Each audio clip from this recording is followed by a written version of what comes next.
You are listening to a True North Eager Beaver Media Podcast.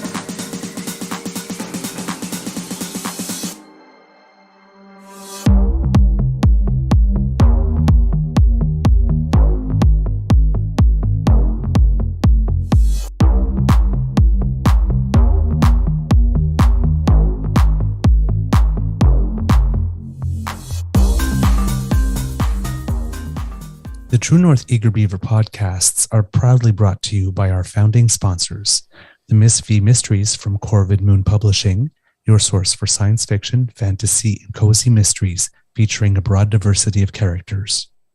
CanadianTarot.com, your uniquely Canadian online eclectic tarot community and forum, and The Pepper Master, hot pepper sauces made from fresh farm ingredients to thrill your taste buds and expand your mind.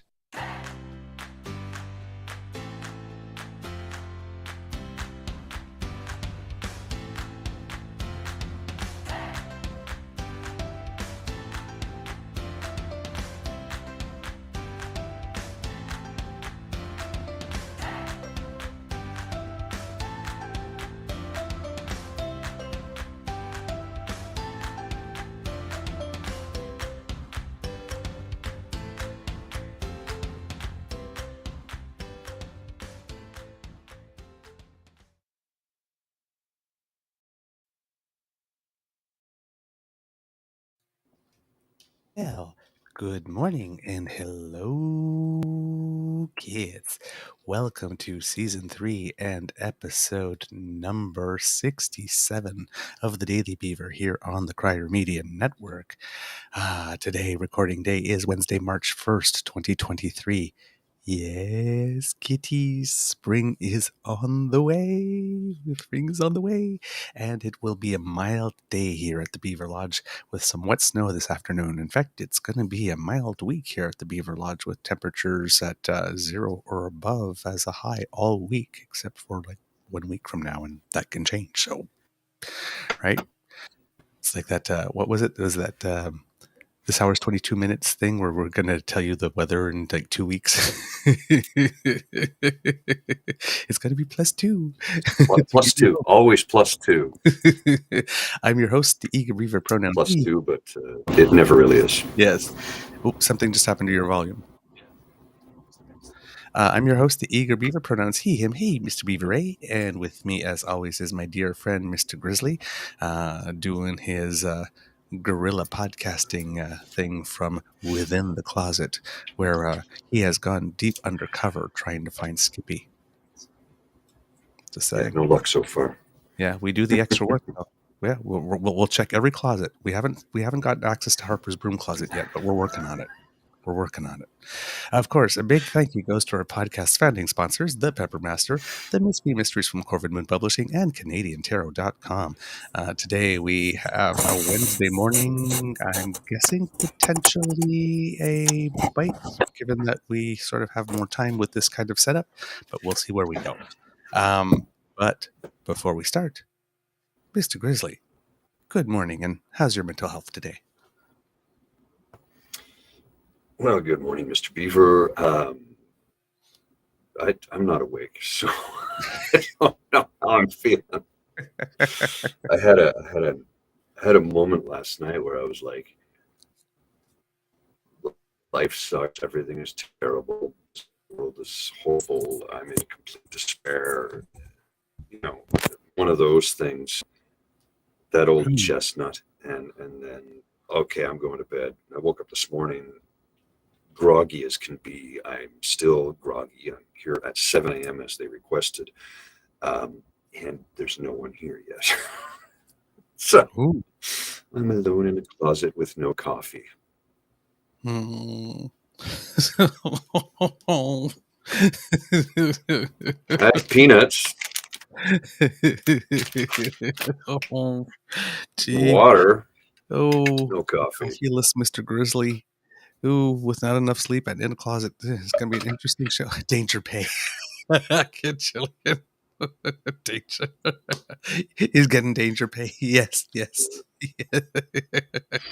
It's part of Pay? it's part Pay? of the True North Eager Beaver Incorporated corporate company benefits. We Mm-hmm. have no assets. I agree, No. Saucy. That's not a proper way to treat a grizzly. I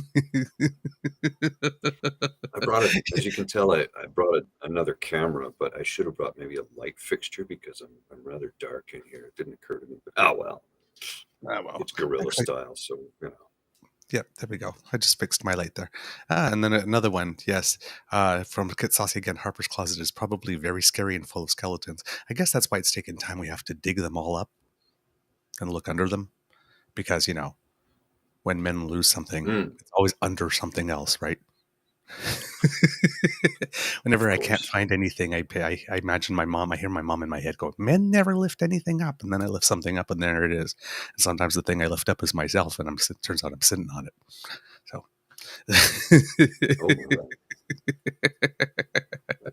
oh, oh man, oh, Kid Linda, oh, you think you've got assets? Oh, okay, starting with the double entendres early today. Oh. And Kit Jillian, I'm not sure if I did see your beaver video that you sent me. However, I did see this one the other day that someone sent to me, Mr. Grizzly. If you will, this is yours truly. Very, very hard at work.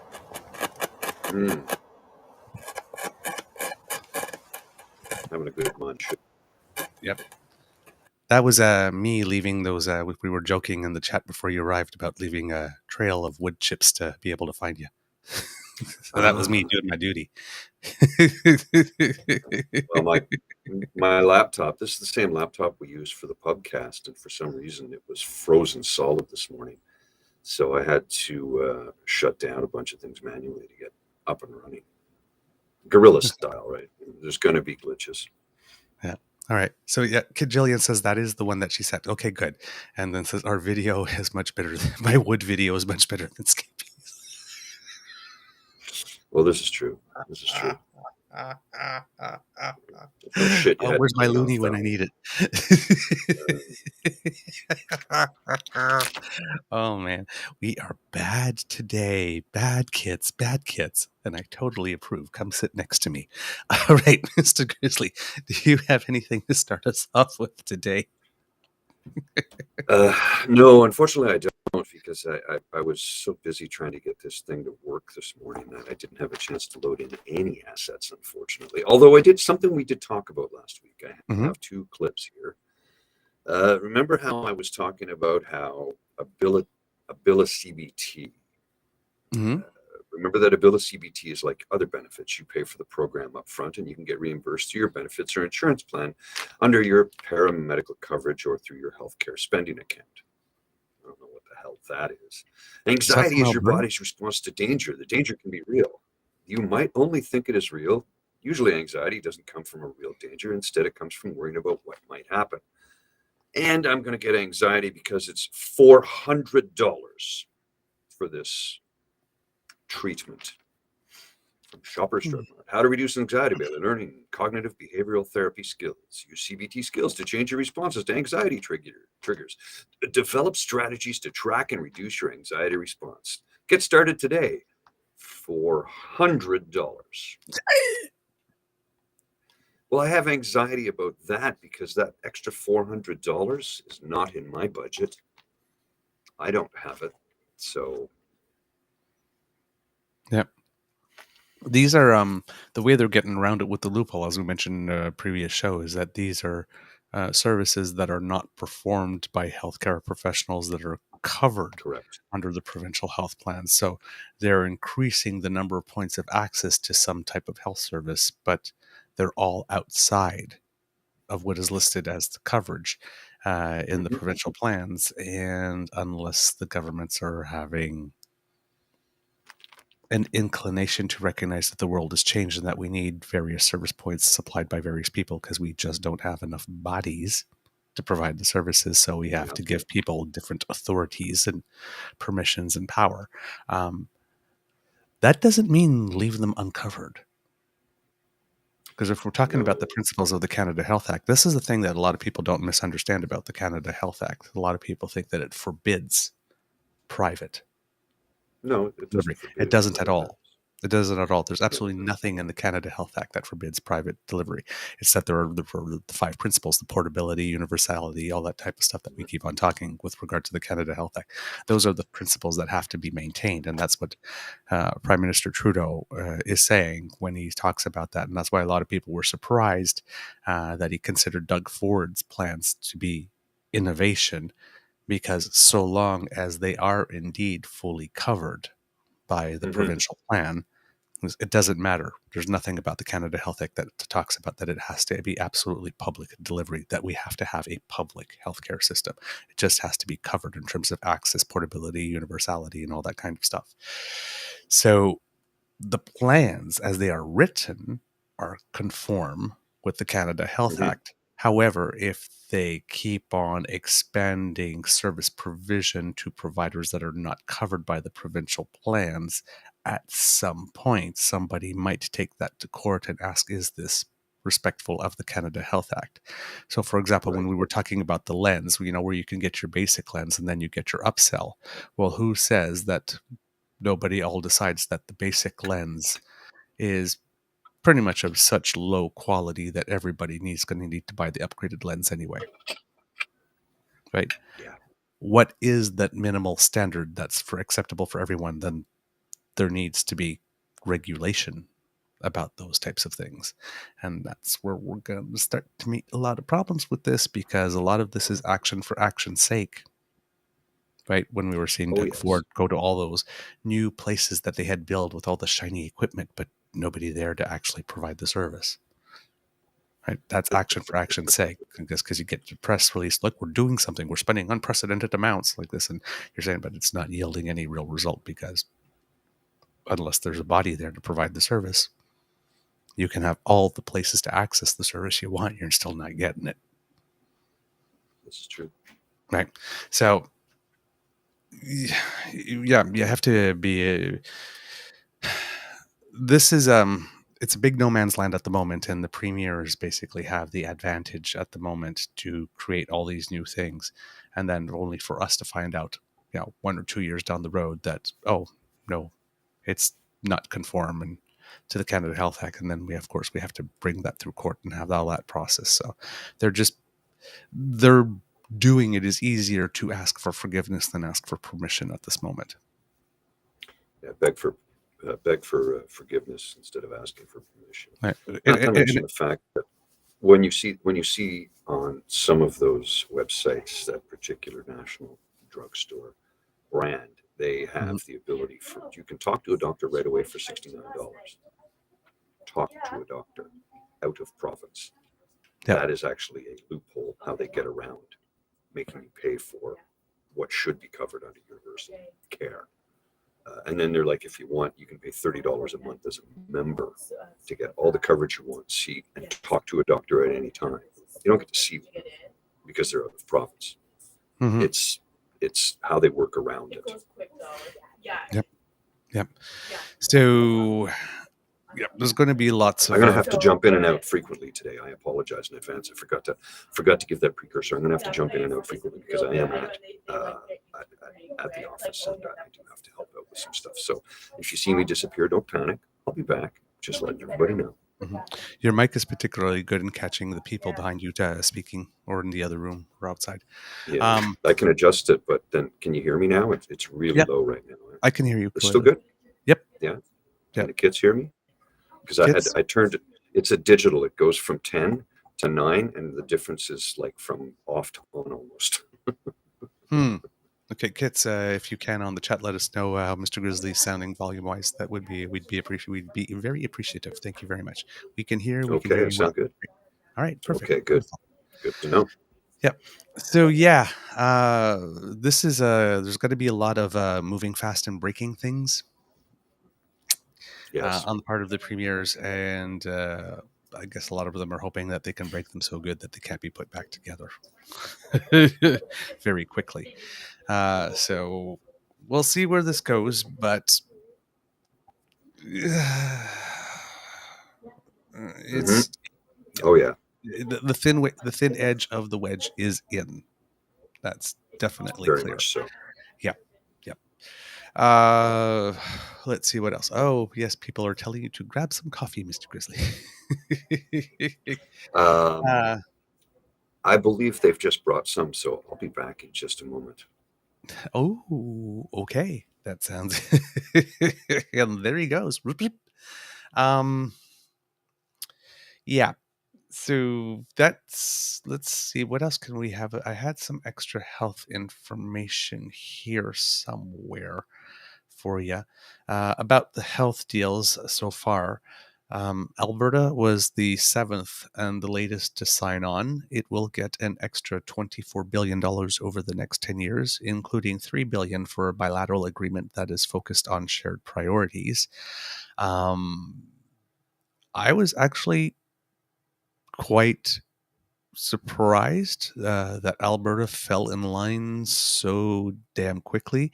Now, I know they had their budget to present yesterday, and I guess they wanted the numbers finalized because they are going into an election in May. And, well, I mean, if we're talking about the real politic of the situation, Danielle Smith doesn't really have the time for the healthcare battle right now with the prime minister because, I mean, yeah, she's trying to prepare an election, and it seems that it is close that the NDP and the UCP are basically statistically tied in the polls. So the margin that the NDP had opened up a few months ago seems to have closed again, which of course makes me nervous because I was really hoping that they had just done so much terrible stuff and that she was just such a disaster and so unacceptable that well, not that it would be a cakewalk, because I mean, it is Alberta after all, and well, you know, and you've been voting the same way pretty much exclusively for 50 something years. It's hard to get people to stop. But it looks like we are actually going to have a race unless Danielle Smith is as much of a walking disaster in the campaign as she was in her first few weeks after winning the leadership. So it does seem that it is a closer race than we had hoped it would be, unfortunately. Now, when the money came in, she said the same thing that pretty much all the premiers have been saying. I think that big meeting they all had together was to agree on what their first line of their statements would be, which is, well, the final proposal is far less than what the premiers of the provinces and territories were requesting. Well, yeah, you were asking for $28 billion infusion in just 1 year, plus the escalator, plus the the money to help with backlogs, plus like, come on. that was a little bit of a big of an ask, especially in an environment where all your federal conservative colleagues are saying that every time the government spends a penny, they're contributing to rising inflation. It's like cut spending, but you got to give the provinces $28 billion for health. And it's like, but every spending you do is inflationary except for that $28 billion for health. And the message on the conservative side is completely messed up with regard to the fiscal responsibility side of the message.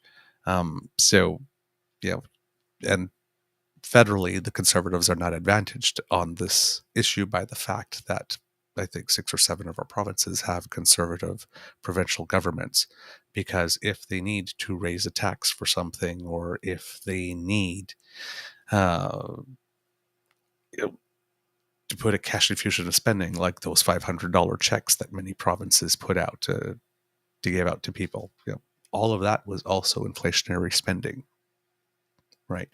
So it doesn't matter what you spend. Well, I mean, it doesn't matter. It does matter what you spend it on. The more you spend it on people who will actually need, if you were spending it only on the people who absolutely needed it, you would be doing the actual strategic minimum to keep your economy going and not fall off a cliff during a situation like this. But they basically gave $500 checks to anybody who can file an income tax return. So that's not exactly, what you, if somebody was making the prescription of what you needed to get inflation back down to 2% as fast as possible, a lot of those provincial premiers, conservative provincial premiers, did not cooperate, did not row in the same direction as the rest of the team on that front. And the federal conservatives said absolutely nothing. Said absolutely nothing about that free cash. So, the positions are very, very, very, very inconsistent, unfortunately. But both of them presented their budgets. That's a happy Mr. Grizzly. I have coffee. Coffee's good. Coffee is good. All right. So yes, two presented their budgets. I had extra data on money and cash amounts for Ontario and Atlantic Canada. For some reason, they have completely and totally disappeared. I don't know. Sometimes I don't know what it is when I take notes. Sometimes they don't save, and I don't know why that is, and they just vanish. But I had them. Yeah, I had them yesterday and today, and I put them in a separate file, all the health information together, so I could have it all in one spot. And the cut and paste did not happen, I guess. Such is Unfortunately, life. unfortunately, I don't have that data, but the four Atlantic provinces got amounts varying, I think, between $228 million from which was Prince Edward Island, up to $1 billion, which I'm guessing is Nova Scotia, given that they're most populous. $1 billion. And then Ontario, of course, got the bulk of the funding. I think they got to 24 billion, I believe, and then there's a whole bunch of other stuff. That's going from memory, so I don't have all the exact numbers, unfortunately for you. I will try to get them again. I'm a little disappointed that happened. So yes, both provinces tabled some budgets. I don't have a deep dive for you, of course, because budgets are hard to go into, especially when a lot of them are coming up all at once. So I'll be waiting for some analysis and, coming back with a, more informed position over the coming days. But Alberta basically is flush with cash because it has stated that it has a $2.5 billion surplus projected. And this is, from what the reports seem to be, a very standard, we're going into an election and we're shopping for votes budget. Now, I did hear something, and you might be able to substantiate this, but I did hear something to the effect that Alberta was going to add to the Heritage Fund that they started back in the 80s that they stopped contributing to, I don't know how many years ago. Many. Yeah, like 20 years ago they haven't contributed to it. More Something than like maybe that. 30. Yeah, they had 30. They actually drew from it too. Yes. Well, and Norway is the richest country on earth. Did you know that? Mm-hmm. They have their heritage fund, which they copied when they saw what Alberta did, is worth a few trillion with a T. Yep. They do not touch it. They just continue to let it build and grow. Yep. And it's there for times like the pandemic when businesses had to shut down. And guess what? They still didn't have to draw on it because they had enough money set aside to help everybody out. Mm-hmm. That's what you call responsible government, my friends. Yep. Whereas in Alberta, as soon as they started having surpluses, they cut dividend checks to buy votes to anybody who just happened to have the good fortune of being living on top of oil at that time. They didn't do anything for it. So stupid. No. It's like the oil is in the ground for like millions of years. But you happen to be living on top of it at the time we pulled it out of the ground, and it was $140 a barrel, $120. So you get a check. You get a check. What? You get a check. It's like Oprah. For what, though? For existing. Yeah. No, that money was supposed to be there as for rainy days. Instead, Yep. they just bought votes. Yep. Yeah. Yep. So, no, I haven't heard about that one. It wasn't part of the big headlines, but I will look for it because that would not surprise me because that would be a very populist vote getting move. Of course, now they can only do that while the price of oil is great because Alberta has shown in the past that it couldn't even turn a surplus when oil was running at $148 a barrel. Yeah. I tell you, it's like Alberta's like the land of oil, and they can't make a profit on oil. Doug Ford was a drug dealer; he can't he can't sell pot legally for profit. What is it with these people? What did he lose? He lost what, $40 million in the Yeah, first year of legal cannabis. A former drug dealer. Come on. What? it's like Conservatives are fiscally responsible. they're not No, they're good with not. money. They never have been. They're drunken sailors. Oh man, No jeez. offense to drunken sailors. Yeah, no, no, no, no, no, no, no, no, no, no, no. Drunken sailors can actually be a lot of fun. Anyway, And I'm the one in the closet today too. I'm just saying. I've encountered one or two over the course of my lifetime. Hey, sailor, going my way. Anyway, Why do, okay, you know the old joke, why do members of your community like ships full of semen?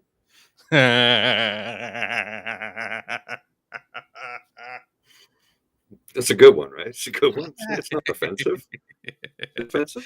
Oh, some people find a way to be offensive, but uh, Um, I'm the wrong gauge. I have a totally like if you get me all alone and I know my audience and I know I'm safe, I got a totally inappropriate yeah. sense of humor, Oh, totally of course.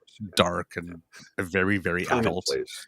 Like this when I Well, and when I see that one is just innuendo. yeah, that's just innuendo. But people go, "Oh, you went for the easy joke, oh, yeah, gays and semen, like this." I mean, I used to go, like when I went to the Just for Laughs festival in Montreal. I always made sure I had a ticket for the nasty show. When that happened at 11 o'clock, where you say all the things. So my sense of humor is probably not the normative yardstick. So I have to watch myself every now and then. I have these Well, ideas and these jokes I want to make, and it's like, hey, maybe my well, audience is not going to consent to hearing that one, so I'm going to hold that one back. well, a couple years ago, back when I was in a relationship, my then girlfriend, my then partner, she wanted to go see Scott Thompson, who was hosting a show at Yuck Yucks on Elgin, which is now Skate Manor Lounge. Sorry. Anyway, Scott Thompson was the host, and there was four other comedians, and it was the kickoff to Pride Week. And Scott Thompson was pretty tame compared to some of the other comedians. They got really dark, really vulgar, and I laughed hysterically. And I think I was the only non-gay man in the house. And of course, you know, the couple sitting beside us were like, "What are you doing here?" I'm like, "I came to see a comedy show. Scott Thompson, what are you talking about?" And they were older. They were older than me, like by 10 or 15 years. So they were kind of like, you know, I'm like, "Am I allowed to be here?" They're like, "Oh, of course, of course." I'm like, "Okay." Then I proceeded to laugh my guts out. And afterwards, I'm talking to the girlfriend at the time, and she was like, "Wow, some of that was pretty dark." I'm like, "What were you expecting?" Right. Have you seen what what we've been what through? yeah, like, what were you expecting? She's like, "Yeah, I didn't know they were going to go that deep." I'm like, "I thought they were going to go deeper." Oh yeah, no, no, no, no. Trust it. Our community, were it not for dark humor, we would not have survived. Yep. True. It's true. The getting beaten up in the streets, the HIV/AIDS pandemic. I tell Yeah. you, you heard the best, worst jokes at a funeral in the early Oh yeah. 80s. Oh yeah. And like, No because doubt. a lot of people were going to 30, 40 of them a year Yeah. I mean, I've at been to that point. 42 in the last 15 years, but you were doing that many in a Well, year. I wasn't because I wasn't in the age No, no, group, no, right? no. Remember back in the You were time very young. in Yeah. 1989, I was 16, right? In the early Right. before. So, but, the, but when you come out and, you know, Hmm. you basically are coming out into a war zone. There's a wasteland. I mean, that AIDS quilt that they have Hmm. going around Oh the yeah. world. 'Cause I saw that many, many years ago on the Washington Mall Plaza. They had to bring it to the Washington Mall Plaza to be able to put every Still where I could panel fit. that Yeah. was there. It was the first time that the entire panel, everything had been put and it was all over there. Hmm. And that was what, 20-something, close to 20 years ago now when I more did than that. that. So can you imagine the number of panels that are on now? Well, that was prior to protease inhibitors and cocktails Around the that time now. they came out. Yeah, Right around yeah, when right around that I time. went to see the quilt, which is, but it's huge. It was huge, and that Yeah, was I've seen photos, that was over 20 years ago. oh, You yeah, needed the whole Washington Mall to be able to show it all in one spot at once. and that's a big space. Yeah. So yeah, there are people in the gay community of a certain age who have absolutely nobody of their circle of friends. Yeah, This no, it's when true. they were It's very coming out, true. and some of them haven't had them for like 20 years already. Yeah. Right. So when you go to 40, 50 funerals a year, and you're seeing the same people all over again. Oh, okay, so you made it. You're still Right? okay. And it's Yeah. like, ooh, that's dark. It's like that was life. We needed that to get through. It was Oh, yeah. not a good time. That's why, for the kids that have been here since, earlier, when we used to have, during the worst of the COVID pandemic, when we opened up with the coast to coast to coast COVID update, uh, that was my motivation, Mhm. right? Because I've seen a pandemic up close. I had front row seat. It is not good. And pandemics almost always first attack the most socially vulnerable groups.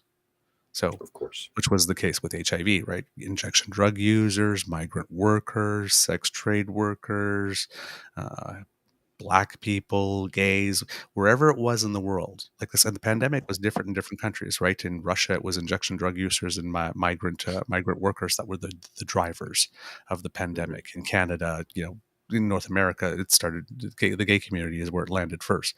But everywhere where it landed first, it landed in the group of people that nobody cared about. And nobody Yeah. did anything. It was allowed to grow and grow and grow and fester until it started crossing over. Right? It wasn't until HIV and AIDS started affecting good white people. Well, it was, I think, sort of Ryan White, that little kid.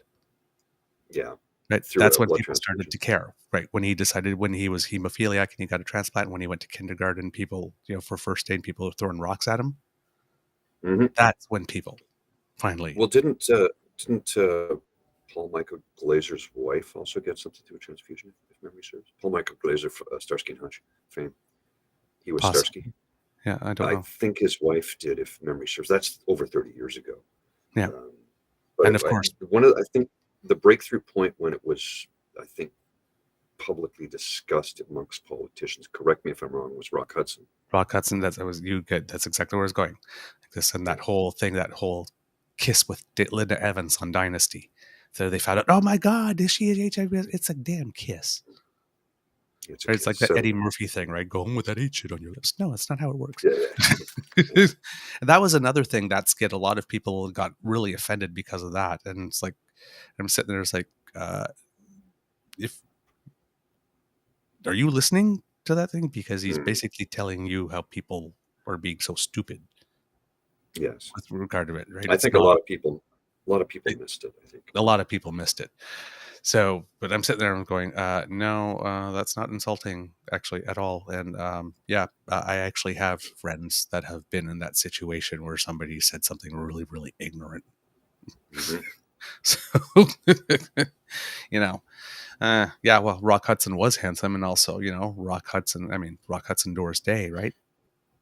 The American. Well, he was a man's man, right? He was the macho dude. He was and she was the sweetheart. Doris Day. Yeah, so together they were iconic.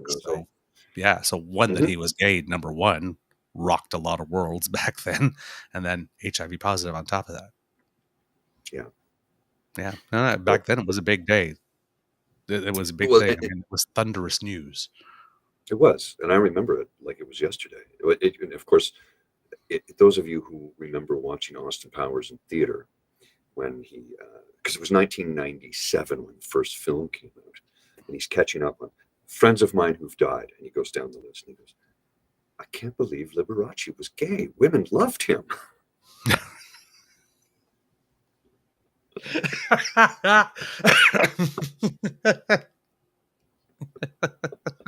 It is funny, right?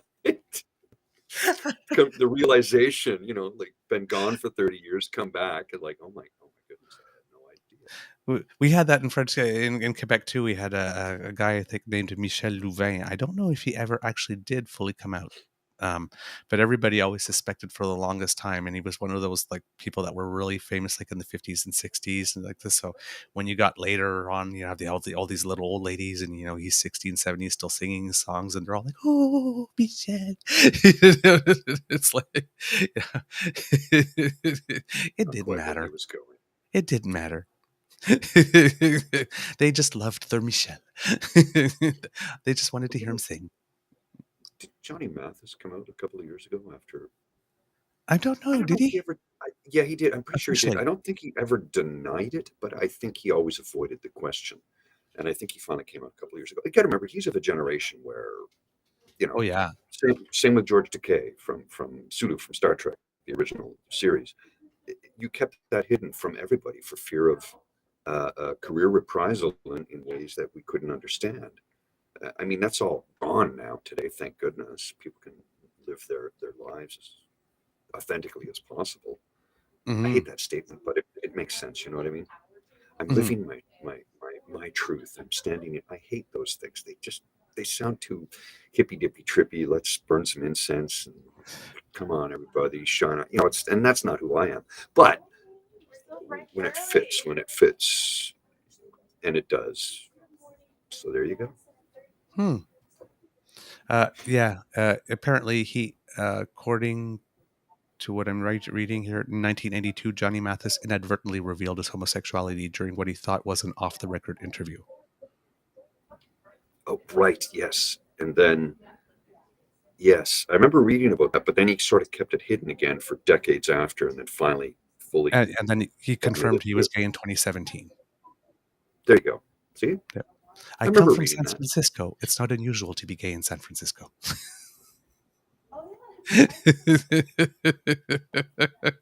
Yeah, people did have to stay in the closet. I remember, well, Rupert. Oh, what's his name? Oh, he started with Madonna. Rupert, Rupert Rupert Everett. Everett. People were thinking he would be the next James Bond. Yeah, and he said no, he couldn't be because of that. And I'm like, yeah, you're an actor. I think he could have been.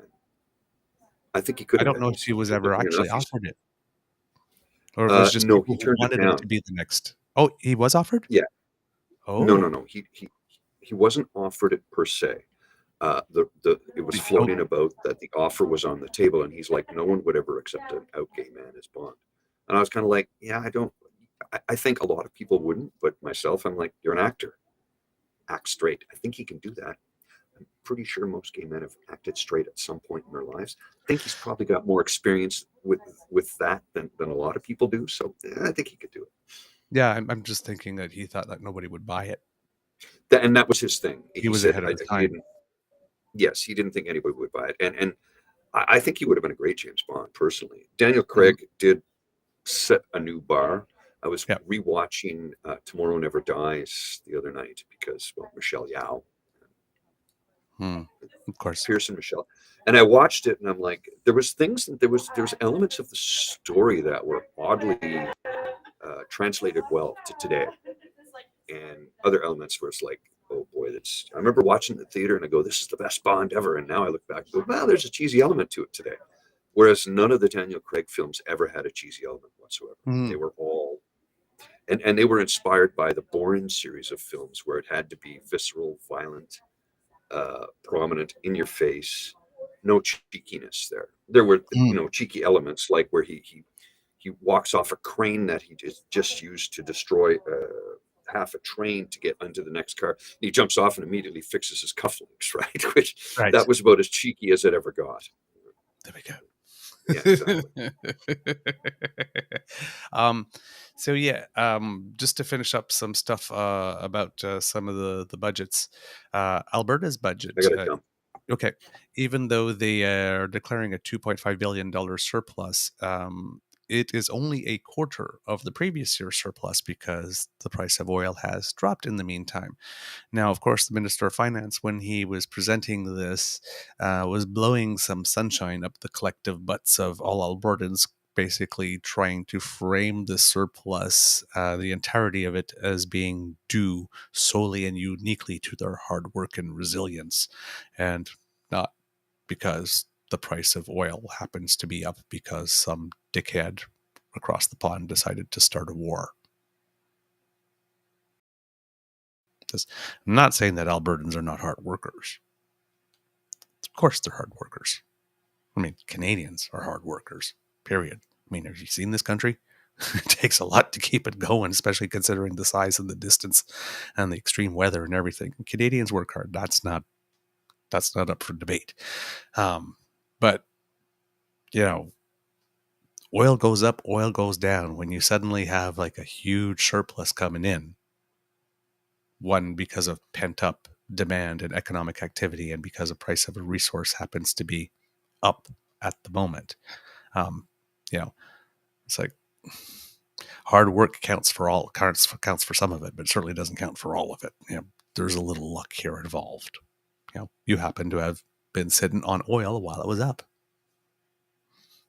So, but it's a budget with record spending, and, you know, chicken in every pot type thing. And yeah, I guess they're going to attempt to use the budget as a bit of seduction and hope that it works. So we'll see how that goes. Rachel Notley was not impressed with the budget at all, basically calling it a typical vote buying scheme. She said, frankly, this is just a deeply dishonest vote buying effort by the UCP. Here today, gone tomorrow. That's why Danielle Smith's first budget must also be her last one. I can think of many, many, many other reasons for which this must be Danielle Smith's last budget. And it has nothing to do with her ability to manage a budget. She gotta go. She's very, very, very special. And the British Columbia government also presented its budget. I don't really have much details other than they are projecting an $11 billion deficit.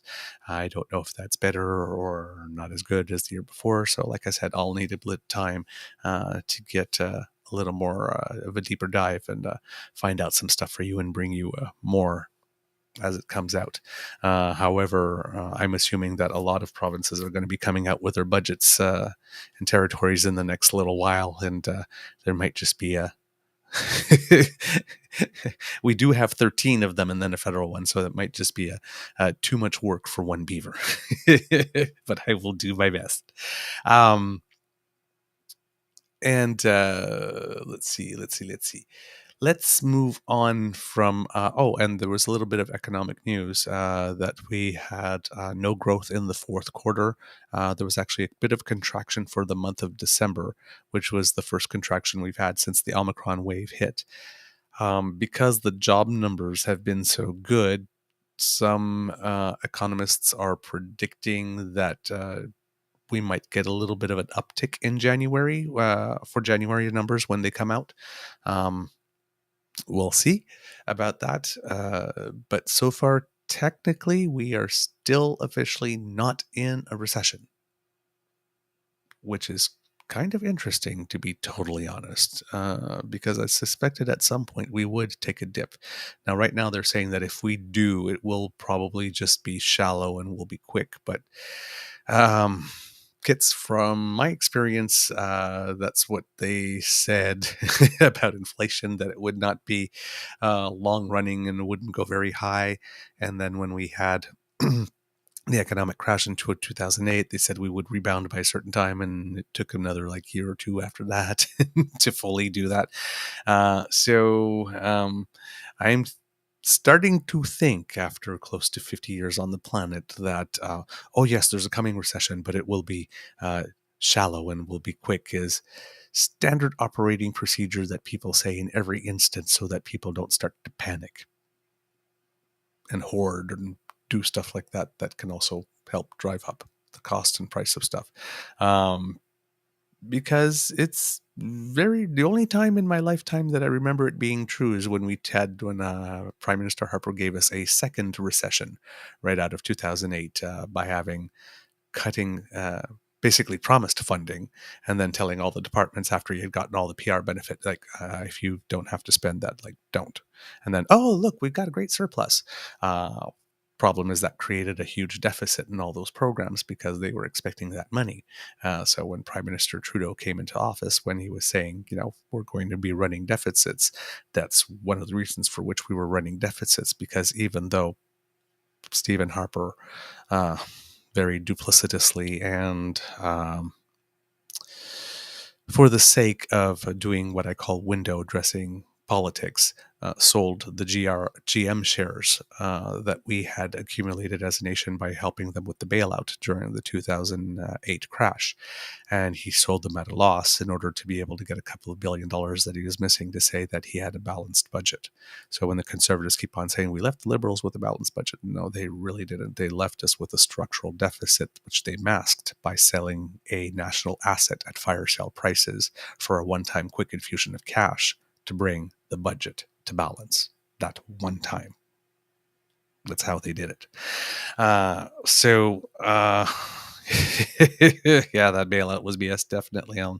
Because like I keep on saying, right? When people say that the government should run their budgets like a household or run it like a business, first of all, the government is not a business, and it's also not a household, right? It's not also just a human, right? We each have, we're planning, for 65 and retirement age, and we put money aside and we plan for that, and we know we're going to live a certain amount of time. We have an average life expectancy if we're lucky, and we have a good life and things are well and we have good health, and we live longer than that. And some of us live, don't. Some of us start saving for retirement when we're young, and we never get there, right? It's the world's a bit of a random place, a bit in that way. So a nation has the benefit of a much longer timeline, right? They could have held those shares for 30, 40 years if that's what it took for the company to become profitable again. And if it didn't ever become profitable again, the shares went down to zero eventually. Well, you can write it off because it's X number of billion and a budget of trillions. So, it's, you can dilute it. There was no need. It was basically a two-step contribution. If you're giving somebody some money and they say, we're going to give you this instead, and then you sell it at a loss, well, then why even take the shares, right? It was just, again, action for action's sake, a visual. We took the shares to create the impression among the Canadians that they were getting an asset that would have value and that we would at least break even by holding that asset until that time, or maybe doing a slight profit down the road. And we gave them the money, and then we sold the asset at a loss.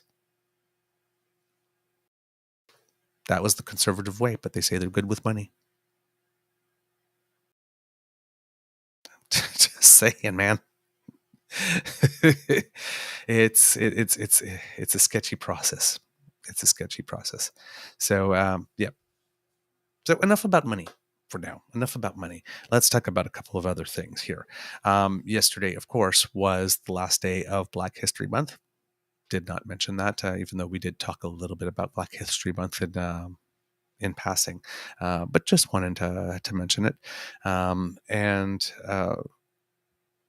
with regard to what's been going on with, how would I say, the Chinese election interference thing, we're hearing from the government side, and Minister Marco Mendocino once again came out yesterday to say Canadians and Canadians alone determine the outcomes of our elections by voting at the ballot box. And while that is true, because we have one of the best electoral systems in the entire world, and because we do paper ballots, it's not like somebody could come in and change the results. I mean, the only way to affect a vote technically is if you're affecting one-on-one the voter, and you have to affect one-on-one each voter and get them to turn. That makes it harder work. So Canadian elections, the way that they are structured, the way they are made, the way they are run, are very difficult to skew in that sense. But the problem is, and I'm sorry, but I have to call out the bullshit on the liberal government on this one. The problem is that nobody is saying that the problem was at the ballot box. That's not what the reports are saying. The reports are saying that these happened at the nomination stages. At least that is the case for Han Dong, the one and the only one of those who allegedly received a benefit that people think might have been in on it or amenable to giving China something back in exchange for that. Now, the Prime Minister came out and said that Mr. Dong is an outstanding member of our team, and suggestions he is somehow not loyal to Canada should not be entertained. It is not up to unelected security officials to dictate to political parties who can or cannot run. That's a really important principle. We, of course, draw upon the expertise every step of the way, but the suggestions in the media that CSIS would somehow say, no, this person can't run, or no, that person can't run, is not just false. It is damaging to people's confidence in our democratic and political institutions. And that is 100% true. That is absolutely 100% true. There's not a word of lie in that one. But this is also not the point. I mean, the Conservatives are trying to spin it. Like CSIS came up to say, well, we got information about this guy. This is the information we have about this guy. We're telling you all the information we know about this guy, and this guy should not run. That's not how it happens. CSIS says, we have some information that there might be some activity going on surrounding whichever. Maybe they don't even say which candidates. Right. Say, we've noticed some activity. We don't know how much. And again, because a lot of this is information that will never see the light of day, because if you do it, you could be revealing sources, methods, contacts, assets. Right? I understand the Prime Minister's in a tough spot, but you have to say something other than, only Canadians voted, because that's not where the problem is. That's not the thing you need to address. Right? You need to address the security of your nomination processes. You need to address, the fact that, yes, because we have this little thing called internet and everybody's connected with a series of tubes, anyone anywhere can try to influence an election. Right? And you don't need a lot of money. Right? No. $25,000, you want to give $2,000 to each person, you've got 12 people. Right? Yeah.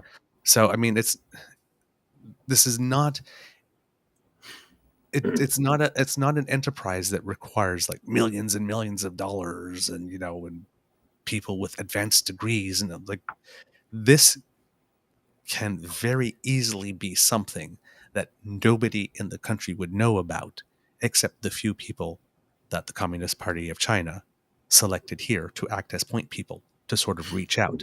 And there's like nobody like knocking on the door and say, hey, candidate from the Liberal Party, I'm from the Communist Party of China. We would like to donate $3,000 to your campaign if you would like advocate these policies on our behalf. Are you okay with that? Let's shake on it. It's not how it happens, right? It'd be somebody coming in like this and like beating the MP and talking about stuff and say, okay, he seems to agree on certain things. Okay, let's cozy up. Let's have, let's make a political donation. The MP doesn't even have to be in on it. He seems like he agrees with certain policies. Let's give him a little donation, see what happens. Like this, out of all the people that are in the nomination race, he seems to be the one like this. So let's pump a little money there. Person doesn't even have to know about it. I mean, this is not right. There's a lot of blanks. I keep on saying to you kids, right? It's like, what are the things that we actually do know? Right? What are the things that are actually in the report? What are the things that we actually do know? And we still haven't seen the report, right? Because all of these are leaked. All of these are leaked. So based on what they can show, we know very little. And there's a lot of people with a vested interest of filling in the blanks with what they want, need, wish to be true for their narrative to spin. Because when you hear the Conservatives tell this, only Liberals got the benefit. And then when you mention, well, no, there were some Conservatives that got the benefit. Well, that's why we want to release all the names, is what they say. They don't. They don't. It's just what they say to get through the current nanosecond. But the prime minister stuck out his neck when he said that about Han Dong. So he had better be right. Yeah. That they tried and that there was no way that he could be corrupted. And I mean, and this is a question of, how well do you think you know someone? Right? When he appointed Jody Wilson-Raybould to be the first Indigenous woman Minister of Justice, when he appointed Julie Payette to the role of Governor General, on paper, they were and there's only so much exceptional. vetting you can do, right? Right. So, I'm really, really, really, really, really hoping, because if the Prime Minister gave his full-throated endorsement in this way, and turns out that we do find, that one is not going to go over well. No, and there's no coming back from that. No There's no coming back from that one. Yeah. So he had better, I hope, that the internal team did all the due diligence like this to find out at the time if they had gotten a warning specifically about him to find out if that was the case, or else this could be time release. Yeah. Yeah.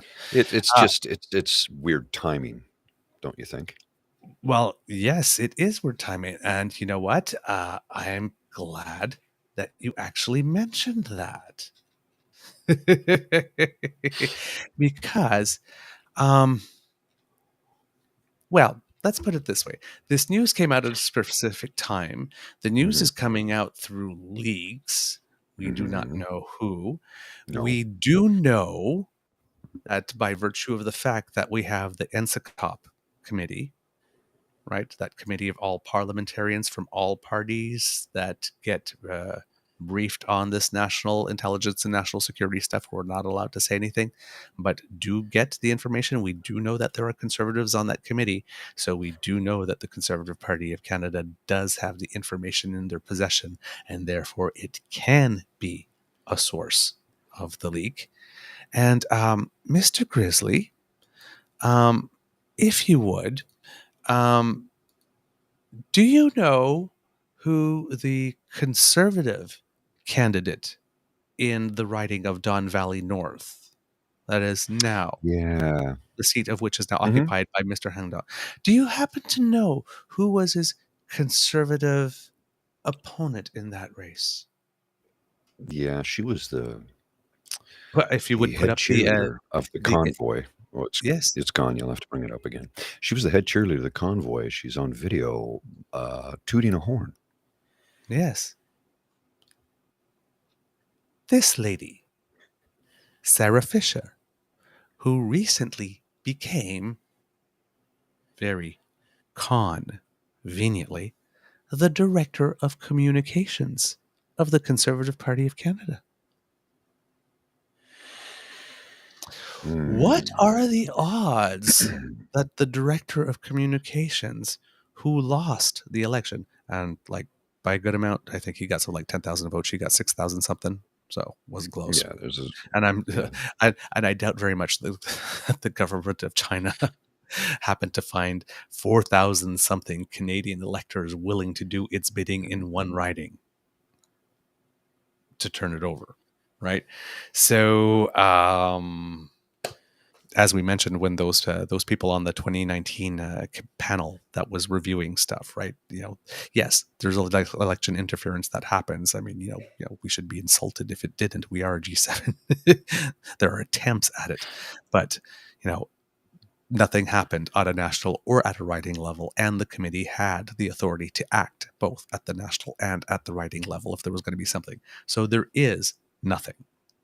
Okay, but this lady, Sarah Fisher, well, I mean, as a communications advisor, you have access to a lot of stuff. As a director of communications, you have access to a whole lot of other stuff and connections and whatnot.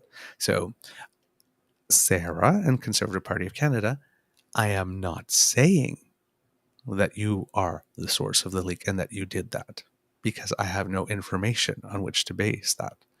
But I am saying that it is impossible to rule you out as that source of the leak based on the information that we know. And this, as the church lady would say, my, how convenient that she's the one that happens to be having access to all the communication apparatus of the party. And the person being singled out for special treatment at the moment, it just happens to be her rival candidate in the previous election. In the previous election. There may be nothing there. But it don't look good. And when you're a director of communications, you're supposed to do everything to avoid even the semblance of things that don't look good. So she's not very good at her job. Not very good at her job at all.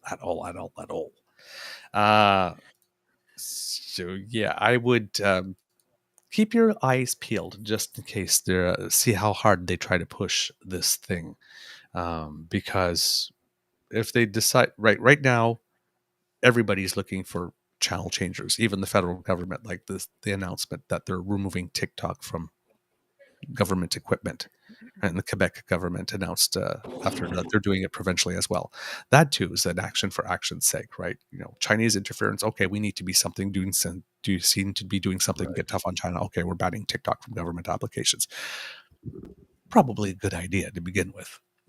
And Jagmeet Singh, who's a prolific TikTok user, did say that he would comply, and that the party would use this time to evaluate what the real impact is. They're not going to do that. They don't have the ability to do that. There's no way they could. They have no budget. Clearly. I have to jump out for a few minutes, but I'll be back shortly. All right. There you go. So I was going to put up some video images, but he just zipped out on me. So that's okay. Because we have other stuff for you. Let me just look through my notes over here. What do we have? So with regard to TikTok, the Prime Minister said, we're making the decision that for government employees, for government equipment, it is better to not have them access TikTok because of the concerns that people have in terms of safety. So as of yesterday, the video sharing application TikTok was removed from all government equipment. Following a review of TikTok, the Chief Information Officer of Canada determined that it presents an unacceptable level of risk to privacy and security. The decision to remove and block TikTok from government mobile devices is being taken as a precaution, particularly given concerns about the legal regime that governs the information collected from mobile devices and is in line with the approach of our international partners, said the president of the Treasury Board, Mona Fortier. Now, as I mentioned, Mr. Singh said that he would comply with it, and I believe there were about 8 NDP MPs and 4 Conservative MPs that had TikTok accounts. Interestingly, no Liberal MPs have a TikTok account. So what did the Liberals know that the other parties did not know? We don't know. But that could be a talking point for them should things pan out at some point. Should there be some bad news about TikTok, well, then Liberals could go, well, we were never on it because we always knew, or something, right? So that could be just, again, keep your eyes peeled in case that opportunity comes up. Somebody certainly planned for it. If there's a good communications person there, they've planned for that. They are concerned about data security and they had some potential cybersecurity concerns resulting from the fact that TikTok is a Beijing-based company, and therefore it is assumed to have a connection with China's Communist Party, particularly with regard to data collection. Right? We want to be careful whose hands all that data is. The United States and 2 bodies of the European Union have previously done the same, and about 50% of the states in the United States have also done that. The TikTok social media platform reaches about 1 billion users worldwide. So, yeah, there's there seems to be a consensus growing among Western allied nations that this is the way to go. So we'll see how that manifests itself as it continues. But these are on the international scene. These are all little moments of rolled up paper and bopping China on the nose with it. Something China really, really, really, really does not like. So we'll see what type of retaliation there will be, because standard China line is that there will be some type of retaliation whenever we take a stand. So anyway, we'll see what happens, but this is clearly not over, and let's just say the relations are not getting better. Relations are not getting better. So for those of us who are with it, we a lot of people are saying we're probably entering or in already another Cold War. So like we need more stress and tension, right? Oh well.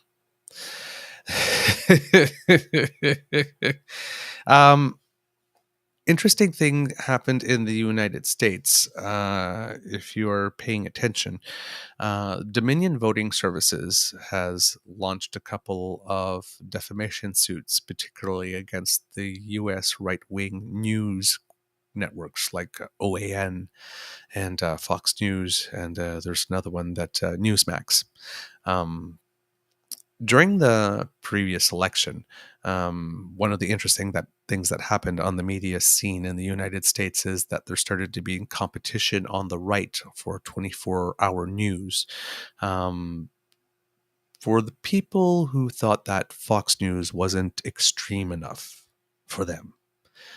So you had OAN, you had Newsmax come up, and one of the things that you could always say about Fox is that their actual news division was actually a news division. But what ended up having at Fox is because the opinion section, which is most of the evening program and late afternoon programming, was so popular that there started being wars between both sections, both divisions at Fox. So the opinion reporters were saying that the election was stolen and all that kind of stuff. And then the news reporters on Fox were saying that that wasn't the case. And then the opinion people would go on their shows in the evening and start attacking the people from the news division at Fox, not just CNN or MSNBC, but at Fox, for stating that what they were saying on their evening shows was not true. But, there's not the people tune in for the evening shows on Fox. So, for whatever good that did on the network to have some reporters, it was, at best it was serving as a fig leaf of plausible deniability for Fox in the overall media ecosystem, saying, well, no, we're not like that. See, we actually have a news division. We actually have it like once or twice a day, on our network. That it's not true. Of course, that the election was stolen. Of course, we say 500 times a day on the network that the election was stolen, but 2 times a day we have some news people that tell us that it's not. So no, we actually are a fair and balanced news organization. We actually do news the right way. So there was infighting at Fox going on between there. And this defamation suit is basically from Dominion Voting Systems, and I think there's another company as well that is doing this. Basically, they're saying that they destroyed their business, by saying that their machines were corruptible and that they would be willing to, participate in schemes to allow that to happen, to allow, Chavez in Venezuela, who's been dead for I don't know how long now, to rig the voting machines somehow and, connect them to Jewish space lasers, I guess. So I don't know. Whatever. Yeah. So Dominion Voting Systems is suing Fox for $1.6 billion. And they're suing OAN and Newsmax for similar amounts. And during the deposition, Rupert Murdoch, that dehydrated husk of an Australian man, admitted on the record that Fox News that Fox News hosts endorsed false stolen election claims. But he did not agree that Fox News as a whole, as an entity, promoted the lies. But, quote, some of our commenters were endorsing it. Now, he says that he thinks that the claims of the election being stolen are BS and are damaging. And documents that were released basically stated that a lot of the hosts at Fox thought the same thing because their emails and communications with each other were shared. And they don't make the hosts look good.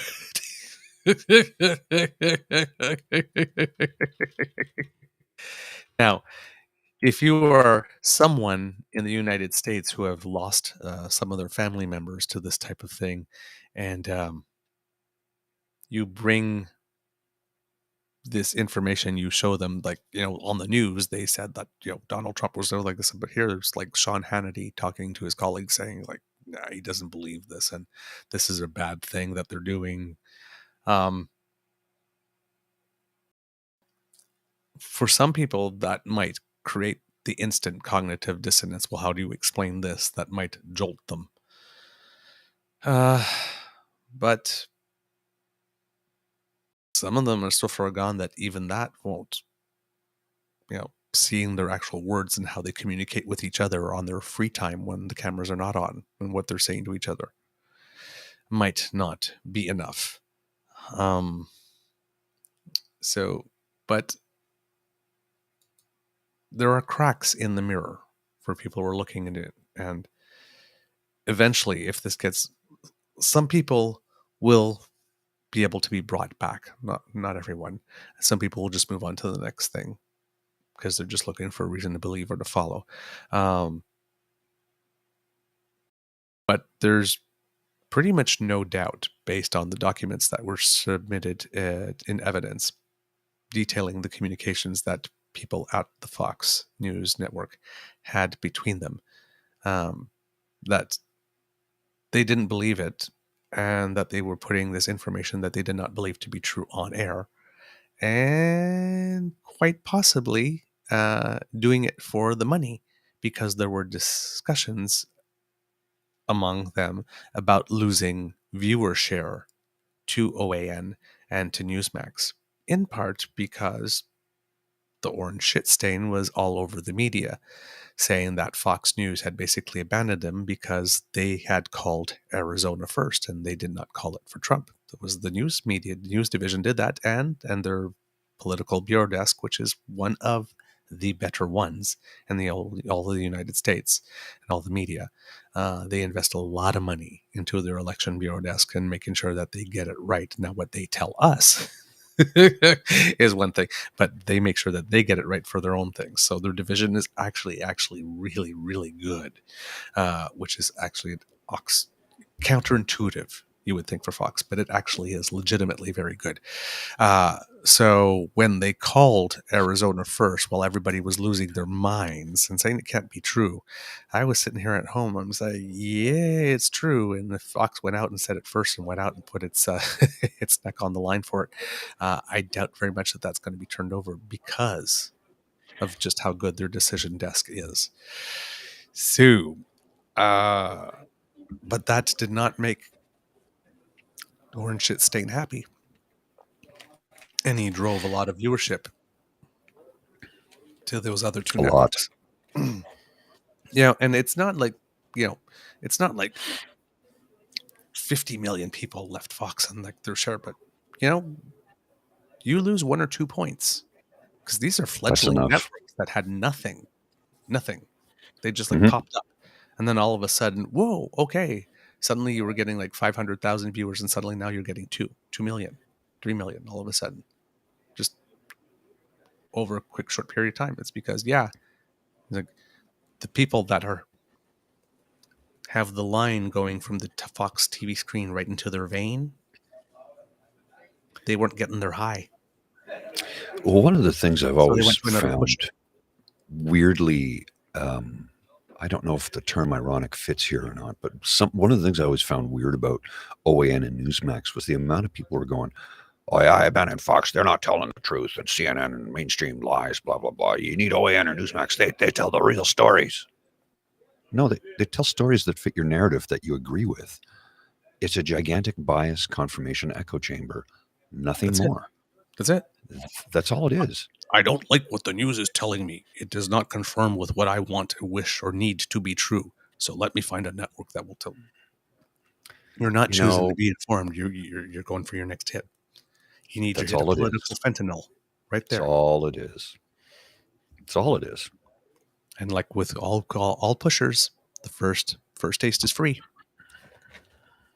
Well, you remember when OAN and Newsmax were in press conferences in the White House, Trump would go to them. Oh, OAN, I like you. I like what you have to say. There's your tell right there. I like what you have to say. Yes, the leader of your nation liking what a certain media network has to say and then calling on them, red flag. Yeah, the relationship is supposed to be adversarial. Yep. Right. The job of the media is to ask popular people unpopular questions. It's the person being asked the questions is not supposed to like the questions. That's how it works. Exactly. They can be courteous, they can be polite, but adversarial is the job. That's the job. You have information you don't want to share. We have information that we want to get out of you. That's adversarial. That's how it is. You have information that you do want to share and want us to carry like this, and you're probably not all the time, because sometimes you do have good information that needs to be shared, right? I mean, not everything's a moment of duplicity, but when there's something going on and media is like digging, scratching, I guess, and you don't want the thing that they're scratching to find out to be revealed,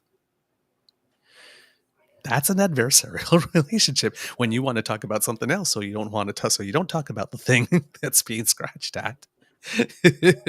Right? That's an adversarial relationship. It's the way that it goes. So I mean, like, come on. Like, when a politician is complaining about the questions that they're getting, come on. Man. Well, and we can wind the clock back to 1980 when Reagan became the president and he summarily erased the fairness doctrine, along with what was the other bill that was tabled back in the 40s, or it might have even been earlier than that, where broadcast media companies had to have 1 hour a day of news, and they weren't allowed to advertise during that time period. Actually, it had to be inform the people, be truthful. We're not going to like everything you have to say, but this is how it has to be done. And he wiped that out. That was how Fox News was created. That was how OAN and Newsmax came to be, under his wiping out of the fairness doctrine. So then it became a ratings juggernaut. And I'm like, wait a minute. Ratings shouldn't count, because they weren't supposed to advertise during the news. That was all tossed out. All because of, what is it, my friends? The almighty money. Filthy lucre. Filthy lucre. Speaking of a filthy lucre, Mr. Grizzly, if you would. I would. Colin Carey, one of the people that went to Nazi brunch. John Ivison, we'd mentioned about him, right? Like this, running the water, helping with the counter-programming. We simply can't trust Trudeau's word on China's electoral interference. Well, you're going to have to, because there's nobody else's word that you can get on this. So, Colin Carey retweets that. Where there's smoke. Are you fucking kidding me right now? Pot, may I introduce you to the kettle? He says he owned his mistake. He says he will do better. And the very next day, he comes out with, next day, maybe 2 days, it comes out. He dined with a fucking Nazi. Where there's smoke. Yeah. He's literally on fire. Where there's... Perhaps sit this one out, shit stain. Holy Yeah. shameless, mind-bogglingly, stupidly shameless. Agreed. It is the basic price of entry. To be a conservative, you must be absolutely shameless and act like you have zero self-awareness. If you literally were Con's gonna sorry con. and owned a mistake, I guess you would like go away for a few weeks, be quiet, Maybe. think about what you Mhm. did. You wouldn't be coming back like 2 days later trying to swing at the guy you No had shame. dinner with a Nazi in order to remove.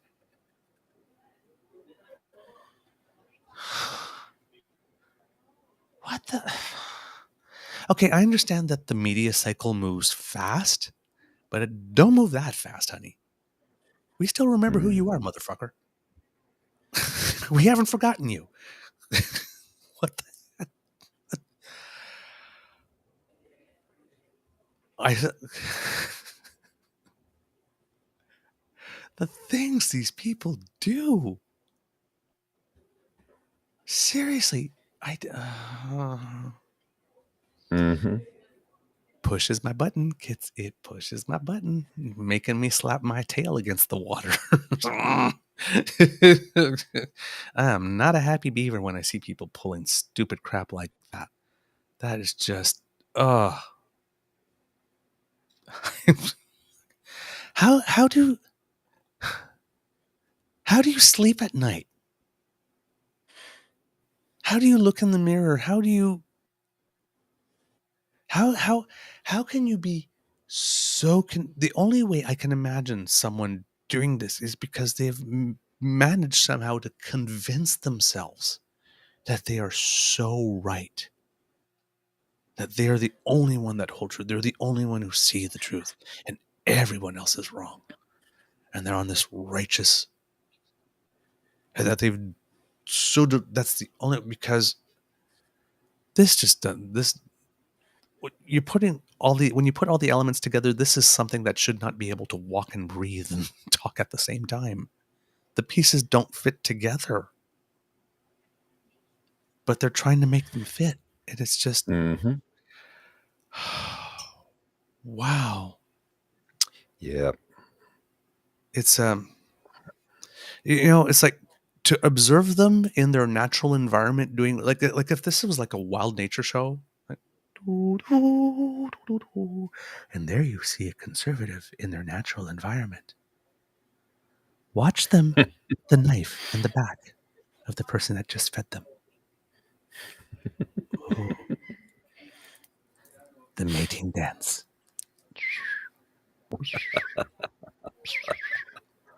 Shouldn't that be the sound of a cash register? Sting! And the sound of a dog whistle in the distance. I just Anglo-Saxon terms. oh, holy crap, man. Holy crap. These people, I swear they wear out my Oh, weed. yeah. Mm.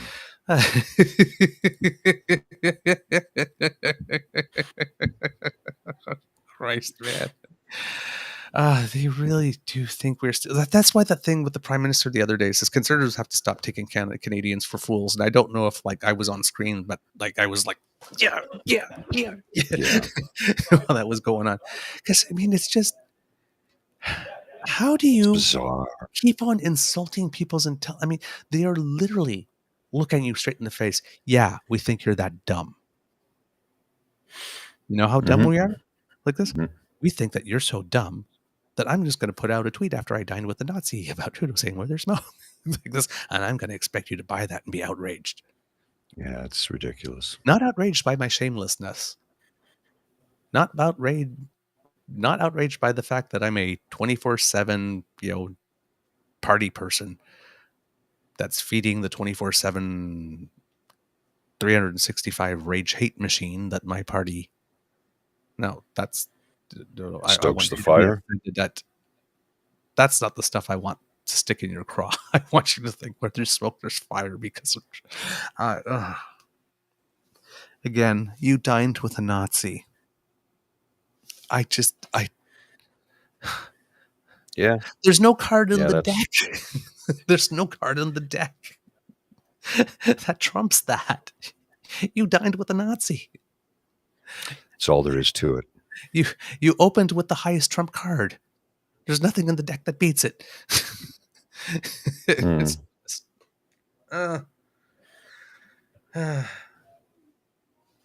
and that's why I eat cookies and chocolate, kids. It makes me forget the pain. Indeed.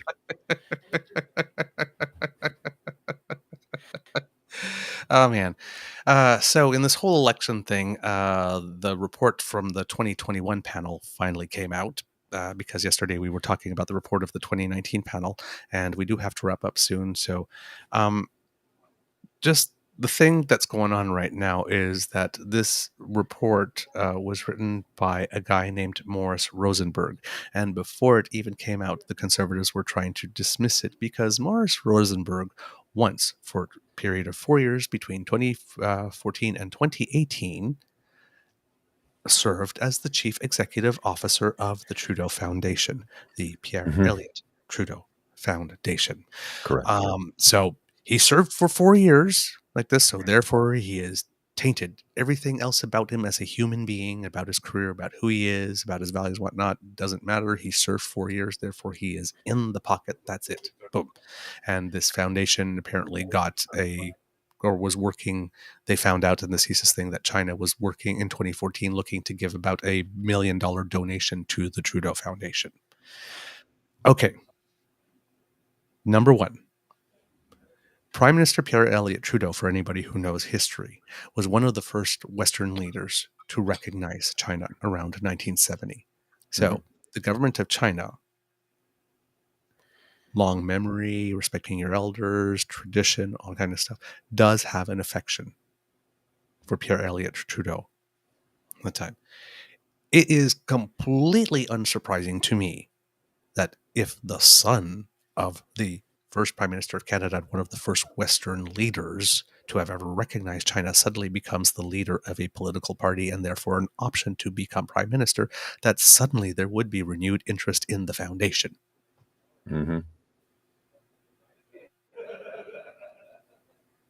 Now, of course, the way that China wanted to make the payments, have someone else make the payment and they would refund them, is very, very, very sus. not really above board. But right. So working for the foundation is not a thing. Right, not a thing. And they're basically saying that, so they're throwing him under the bus. Well, here's the thing. This guy, Morris Rosenberg, is a 34-year lifelong public servant who was a deputy minister 3 times, twice in Stephen Harper's government. He was John Baird's deputy minister. John Baird was the only person Stephen Harper trusted to be alone with his wife and to make some comments to the press without first clearing it with him. This is true. He threw a fellow conservative right under the bus shamelessly. Because he doesn't care. He doesn't care. He does not care. This is the person that you're dealing with, kids. Eyes wide open. Yep. So don't buy the thing that the report's all corrupted because he turned around. This is a guy that worked for the conservatives. Okay. All right, kids. I think we have a show. We hope that you enjoyed it because we love making it for you. We do. If we have to do the exit a little quick, so we're going to speed through it. If you want to communicate with us, True Eager on Twitter, True North Eager Beaver at Gmail.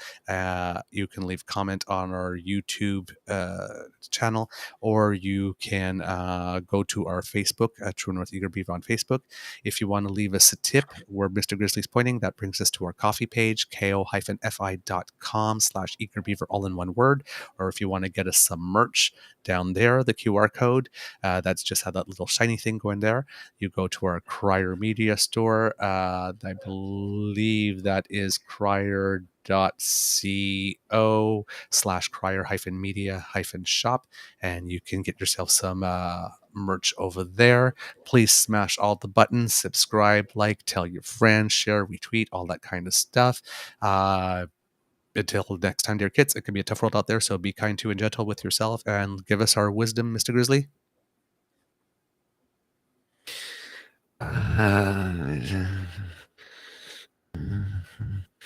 Be nice. Be kind. Forget your troubles. Come on, get happy. Happy Wednesday. Gonna take all your cares away. I ain't got much. It's preoccupied, All right. No wisdom today. Make your own. Roll the credits, Mr. Grizzly.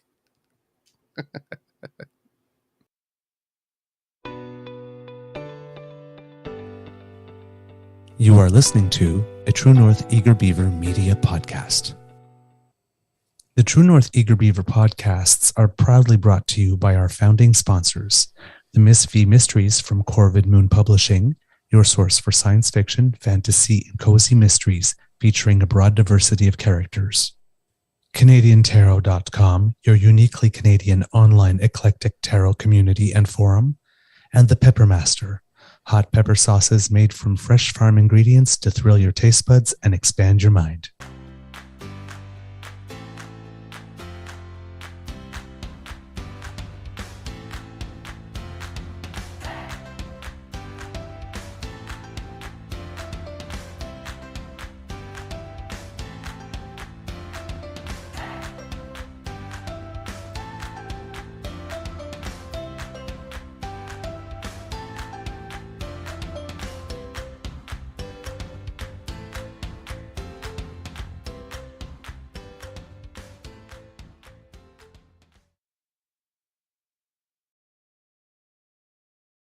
Go out there and have yourselves a beaverific Wednesday, kids. We'll see you tomorrow morning at 7 a.m. Bye. Woohoo!